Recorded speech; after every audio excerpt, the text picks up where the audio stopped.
চতুর্থ দফা ইউপি নির্বাচনে দেশের ৪৭টি জেলার ৭০৩টি ইউনিয়ন পরিষদে ভোট গ্রহণ চলছে। কুমিল্লা ও নরসিংদীতে নির্বাচনী সহিংসতায় ২ জন নিহত হয়েছে। ফেনীতে ৫ জন গুলিবিদ্ধ সহ সারা দেশে আহত হয়েছে অর্ধশত। আর বিভিন্ন অভিযোগে ৮টি কেন্দ্র স্থগিত করা হয়েছে। বিভিন্ন স্থানে জাল ভোট দেওয়া সহ বিচ্ছিন্ন সংঘর্ষের ঘটনা ও কয়েকটি কেন্দ্রে দায়িত্বে অবহেলার অভিযোগে প্রিসাইডিং অফিসারদের প্রত্যাহার করা হয়েছে। আর বিভিন্ন অভিযোগে এ পর্যন্ত ৯ জন চেয়ারম্যান প্রার্থী ভোট বর্জন করেছেন। বিস্তারিত থাকছে ডেস্ক রিপোর্টে।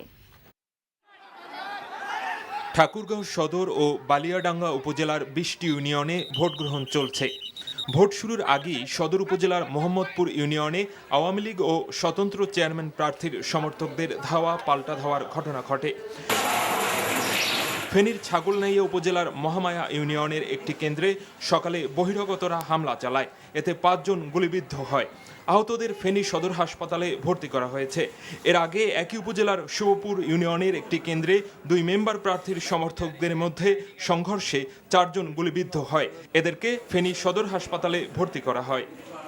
ময়মনসিংহের ফুলবাড়িয়া ও সদর উপজেলার ১৮টি ইউনিয়নে নির্বাচন চলছে।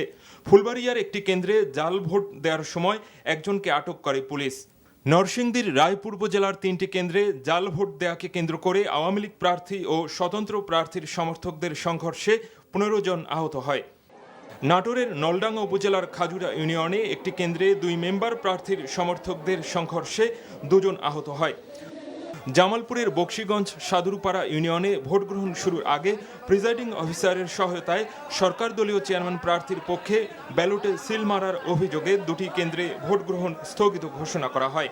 আটক করা হয় প্রিসাইডিং অফিসারদের। মাদারগঞ্জে জাল ভোট দেওয়াকে কেন্দ্র করে দুপক্ষের ধাওয়া পাল্টা ধাওয়ার ঘটনা ঘটে। এছাড়া দেশের অন্যান্য স্থানে শান্তিপূর্ণভাবে ভোট গ্রহণ চলছে। শওকত করিম, NTV নিউজ ডেস্ক।